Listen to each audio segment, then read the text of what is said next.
Oke, assalamualaikum warahmatullahi wabarakatuh. Perkenalkan, nama saya Muhammad Lutfi dari Praktikum Struktur Data kelas D. Jadi pada video kali ini saya akan menjelaskan tentang program yang saya buat, yaitu program implementasi menggunakan HashMap separate chaining. Jadi di HashMap separate chaining ini yaitu sebuah logika penanganan ya. Sebenarnya separate chaining itu penanganan di mana kalau misalkan kita menemukan sebuah indeks atau kita menemukan sebuah data yang menggunakan key yang sama, jadi dia itu akan membuat sebuah linked list baru untuk menyimpan kelebihan dari data tersebut. Jadi uh, programnya itu atau struktur hashmapnya ini tetap efisien gitu. Oke, jadi pada kesempatan kali ini adalah sebuah program di mana saya tuh membuat simulasi akun e-wallet ya menggunakan Hashmap. Oke, kita langsung masuk ke penjelasan kode. Jadi yang pertama di sini kita akan membuat sebuah kelas node. Di sini kita akan menginisialisasikan node-nya terlebih dahulu karena kita akan menggunakan separate chaining. Jadi di sini ada self.key, nama, saldo, dan self.next. Next ini adalah ibarat pointernya link list lah. Kemudian selanjutnya ada kelas hashmap separate chaining. Nah, di kelas ini kita akan membuat sebuah fungsi inisialisasi dari hashmap-nya, yaitu di sini ada dua parameter yang kita gunakan, yaitu self dan size sama dengan 10. Jadi size-nya ini kita hanya gunakan 10, yang artinya hashmap-nya hanya memiliki 10 memori ya, atau ibarat 10 table lah, 10 kolom. Kemudian sini ada self dot size, kemudian ada self dot table. Di sini masih non ya karena masih inisialisasi. Kemudian yang selanjutnya ada fungsi hash function.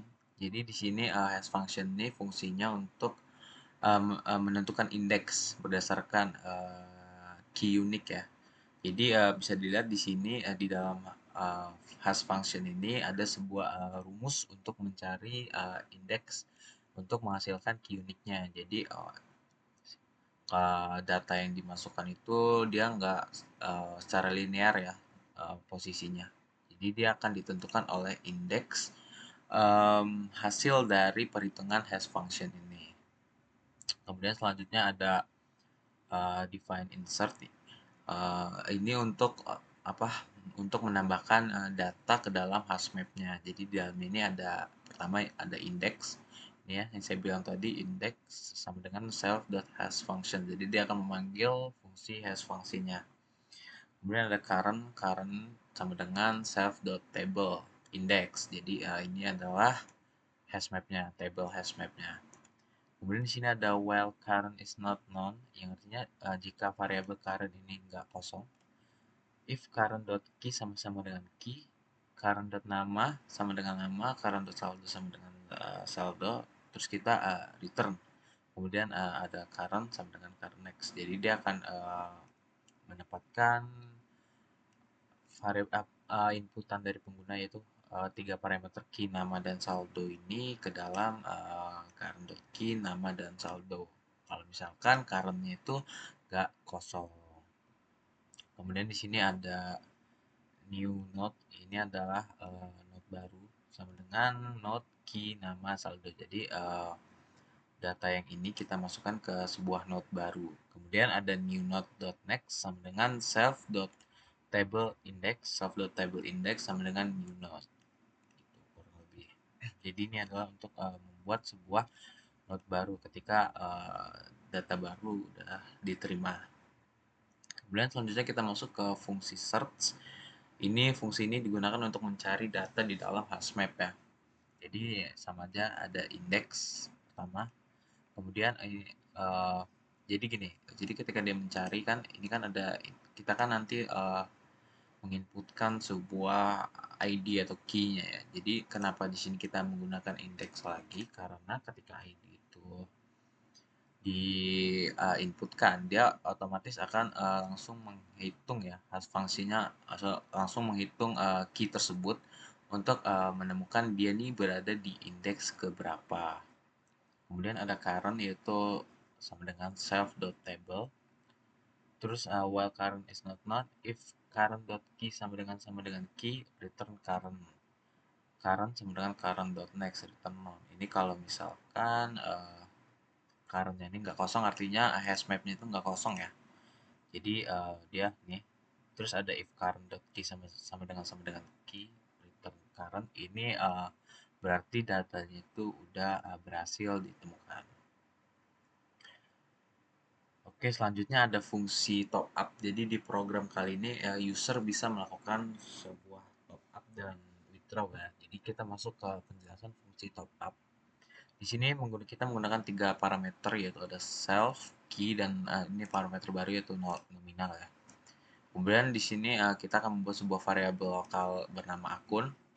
Akun sama dengan self.search. Jadi kita untuk melakukan top up itu kita harus mengetahui dulu data akun ini ada atau enggak gitu di dalam hash mapnya. Kemudian if akun is not known, yang artinya kalau misalkan akunnya ini ternyata ada, akun.saldo, jadi saldo akunnya itu plus sama dengan nominal, jadi akan ditambah dengan nominal, kemudian akan return true. Kemudian jika misalkan ternyata akunnya ini nggak ada di dalam hash mapnya, maka dia akan return false. Oke, lanjut ke fungsi withdraw, yang dimana sama aja parameternya. Sebenarnya di withdraw ini sama aja ya, fungsi withdraw ini sama aja kayak fungsi top up.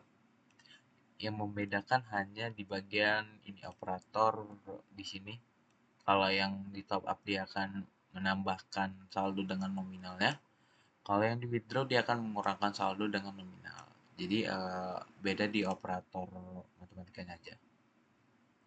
Kemudian selanjutnya ada def remove key atau fungsi remove key. Fungsi ini tuh fungsi digunain buat menghapus sebuah data dalam hash map. Jadi kenapa namanya remove key? Karena kita akan meremove sebuah key-nya ya. Kita akan meremove berdasarkan key, atau kalau di program ini tuh dia itu key-nya itu berbentuk ID akun. Jadi sama aja, yang pertama kita akan mencari dulu indeks dari key-nya itu ada di mana. Kemudian di sini ada current lagi dan ada pref sama dengan none. Artinya ini previous ya. Aduh, previous sama dengan none. Kemudian ada while current is not known, if current.key sama dengan key. Kemudian kita akan menggunakan sebuah nested loop di sini, yaitu nested if previous is known, self.table index sama dengan current.next. Jadi misalkan previous data sebelumnya itu kosong, dia akan maju datanya. Bukan maju, dia akan gimana ya ibaratnya itu. Ya intinya dia akan menginisialisasi data itu sebagai apa? Data sebelum data yang dihapus. Else, kemudian ada else pref.next sama dengan current.next. Kemudian akan return true. Kemudian di sini ada pref sama current. Ini adalah variabel lokal semua. Oke, jadi remove key udah. Selanjutnya ada fungsi display. Fungsi ini ya untuk menampilkan data akun walletnya. Jadi ntar uh, ada opsi di mana untuk menampilkan keseluruhan data daripada data yang ada di dalam hashmap. Jadi di sini ada for in range, print fi, kemudian ada current sama dengan self.table i, while current is not known, print id, nama, dan saldo. Jadi ini adalah untuk for ini untuk dia fungsinya untuk menampilkan seluruh data ya. Jadi makanya dia menggunakan for i in range self.size. Jadi dia benar-benar akan menampilkan sesuai jumlah data yang ada di dalam hashmapnya. Kemudian di sini untuk menampilkan ID, nama, dan saldo. Oke, langsung aja kita lanjut ke main. Nah, di main ini kita akan membuat variable e-wallet sama dengan hashmap separate chaining. Jadi kita akan memanggil kelas hashmap-nya. Kemudian di sini ada while true, while loop digunakan untuk menjalankan programnya ya. Sebenarnya ini digunakan untuk sebenarnya menemukan kondisi ketika pengguna ingin exit atau menghentikan program. Kemudian di sini ada daftar daftar dari opsi-opsi yang bisa dipilih oleh penggunanya. Jadi yang pertama ada tambah akun, yang kedua ada cari akun, yang ketiga ada top up saldo, yang keempat withdraw saldo, yang kelima hapus akun, keenam tampilkan data, dan yang ketujuh adalah keluar. Kemudian di sini kita akan buat try accept, yang dimana ini fungsinya untuk menerima inputan dari user. Jadi user itu akan menginputkan pilihan opsinya itu berapa, yang berapa nih.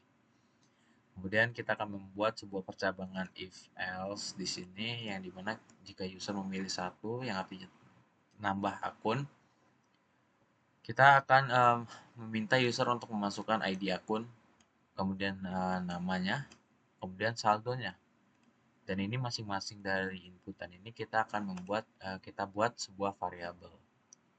Itu yang dimana nama variabelnya ID akun, nama, dan saldo. Kemudian kita akan memanggil fungsi insert untuk memasukkan data-data yang baru aja diinputkan oleh user ini ke dalam hashmap-nya. Kemudian print akun berhasil ditambahkan.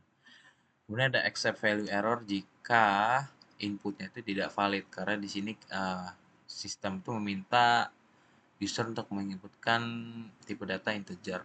Jadi kalau misalkan user menginputkan selain integer, dia akan input tidak valid. Kemudian ada elif pilih 2, yaitu yang dimana akan mencari akun ya. Mencari akun, jadi dia akan um, membuat ini menginisialisasi ID akun ini ya. Jadi kita akan menerima inputan dari user tentang ID akun yang ingin dicari. Kemudian ada akun sama dengan e-wallet search ID akun. Kemudian di sini ada, oke, ini untuk tadi untuk memanggil fungsi search-nya ya. Dan ini berdasarkan ID akun yang ini. Kemudian if akun is not known, jadi misalkan hashmap-nya itu nggak kosong atau datanya itu ditemukan ya, kita akan membuat sebuah perinan yaitu data ditemukan. Kemudian kita akan menampilkan ID akun, nama, dan saldo. Hanya jika akun yang ini itu tidak kosong. Sementara akun ini kan kita ambil dari e-wallet.search, dan search tadi kalau kita lihat, nah dia kan ada juga ini. Dia akan ada sebuah while loop ya untuk mengetahui kondisi apakah akunnya itu ada atau enggak. Jadi, nah kalau misalkan data akunnya itu ternyata nggak ada, maka dia akan otomatis memberi informasi bahwa data tidak ditemukan.